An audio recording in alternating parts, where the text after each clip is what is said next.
क्या आपने कभी महसूस किया है कि पुरानी दीवारों के भी कान होते हैं, कि पुराने महलों के सन्नाटे में आज भी वो लोग सांस ले रहे हैं जो सदियों पहले मिट्टी में मिल चुके हैं। हम जिसे इतिहास कहते हैं वो शायद सिर्फ बीता हुआ कल नहीं, बल्कि एक ऐसी गूंज है जो आज भी उन गलियारों में भटक रही है। आज की कहानी हमें ले जाएगी एक ऐसे ही वीरान महल में जहां पत्थर प्यासे हैं और हवाएं कुछ कहना चाहती है। स्वागत है आपका एकोज ऑफ द अनसीन की पहली कड़ी में। आज की हमारी कहानी के रचनाकार हैं गुरुदेव रविंद्रनाथ टैगोर, साहित्य का वो सूरज जिसकी चमक पूरी दुनिया ने देखी। टैगोर जी सिर्फ कवि नहीं थे, वो रूहों और अहसासों के पारखी थे। उनकी कलम जब अलौकिक यानी सुपरनैचुरल दुनिया की बात करती है तो डर नहीं लगता, बल्कि एक रूहानी बेचैनी महसूस होती है। उनकी सुप्रसिद्ध रचना क्षुधित पाषाण यानी द हंग्री स्टोन्स का ये मेरा एक छोटा सा रूपांतरण है। बात उन दिनों की है जब मुझे सरकारी काम से हैदराबाद के एक छोटे से इलाके में भेजा गया था। वहां करीम नगर के पास नदी के किनारे एक विशाल और पुराना महल खड़ा था। लोग कहते थे कि वो महल शापित है। करीब 250 साल पहले उसे मुगलों ने बनवाया था, लेकिन अब वहां सिर्फ चमगादड़ों का वास था और दीवारों पर जमी काई। मैंने लोगों की बातों को अंधविश्वास मानकर अनसुना कर दिया और उस महल के ऊपरी कमरों में अपना सामान शिफ्ट कर लिया। शुरुआत के कुछ दिन तो सब ठीक रहा। दिन भर काम की भागदौड़ में थकान इतनी होती थी कि नींद तुरंत आ जाती, लेकिन एक रात सन्नाटा कुछ ज्यादा ही गहरा था। करीब आधी रात का वक्त होगा। मेरी नींद अचानक खुली।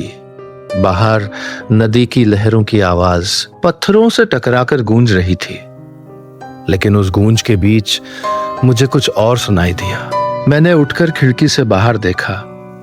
चांदी रात में पूरा महल सफेद कफन में लिपटे हुए किसी मुर्दे की तरह लग रहा था। अचानक मुझे लगा जैसे नीचे के कमरों में बहुत सारे लोग चल रहे हैं। पायलों की खनक, रेशमी कपड़ों की सरसराहट और दबी दबी हंसी। वक्त ठहर गया है। मुझे लगा शायद मैं सपना देख रहा हूं। मैंने नीचे जाने का फैसला किया। जैसे जैसे मैं सीढ़ियों की तरफ बढ़ा, वो आवाजें और साफ होती गईं। ऐसा लग रहा था जैसे सदियों पुराना इतिहास फिर से जिंदा हो गया है और मैं उस महल की भूख का हिस्सा बनने जा रहा हूं। महल के उस बड़े हॉल में कदम रखते ही हवा का मिजाज बदल गया। वहां कोई चिराग नहीं जल रहा था, फिर भी संगमरमर के खंभों पर एक अजीब सी पीली चमक थी। मुझे महसूस हुआ कि मैं अकेला नहीं हूं। मेरे चारों तरफ अदृश्य भीड़ थी। कोई मेरे कान के पास से फुसफुसाते हुए गुजरा तो किसी के रेशमी लिबास की छुअन ने मेरे रोंगटे खड़े कर दिए।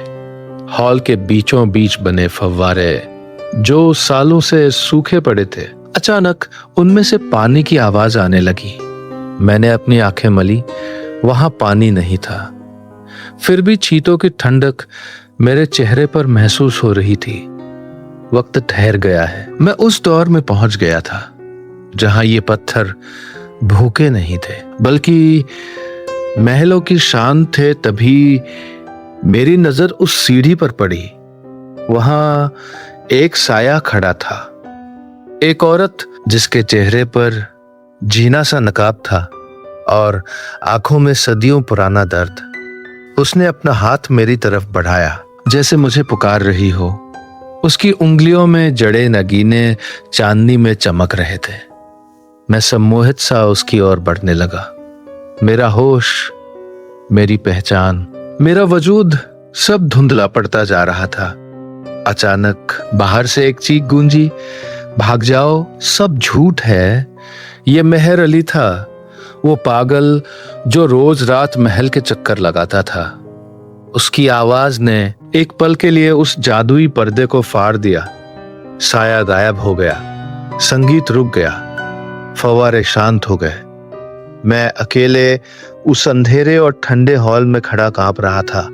महल के पत्थरों ने मुझे चख लिया था और अब वो मुझे पूरी तरह निगलने के लिए बेताब थे।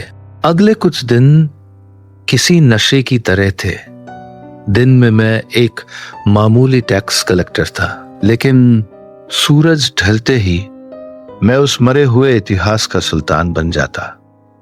मैंने बाजार से रेशमी लबादा खरीदा, इत्र छिड़का और खुद को उस झूठी शान में डुबो दिया।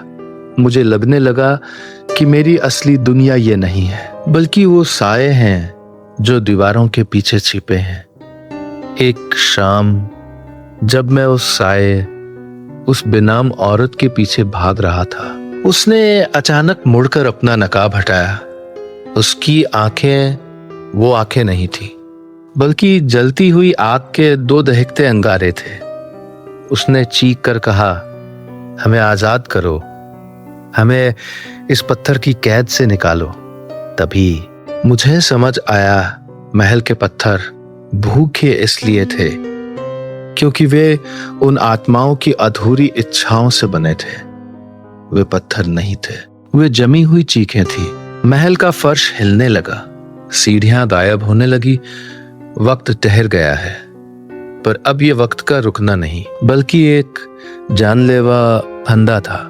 तभी मेहर अली का हाथ बढ़ा और उसने मुझे उस अंधेरी खाई में गिरने से पहले खींच लिया। मैं पागलों की तरह भागा, बिना पीछे देखे, बिना अपना सामान लिए। नदी को पार करते समय मैंने आखिरी बार मुड़कर देखा। महल अपनी जगह खड़ा था, बिल्कुल शांत, पर उस चांदनी में मुझे साफ दिखा। खिड़की पर वही हाथ आज भी किसी नए मुसाफिर का इंतजार कर रहा था। दोस्तों, रविंद्रनाथ टैगोर की ये कहानी हमें एक बहुत बड़ा सबक देती है। अतीत की यादें अच्छी होती हैं, लेकिन उनमें पूरी तरह खो जाना खतरनाक है।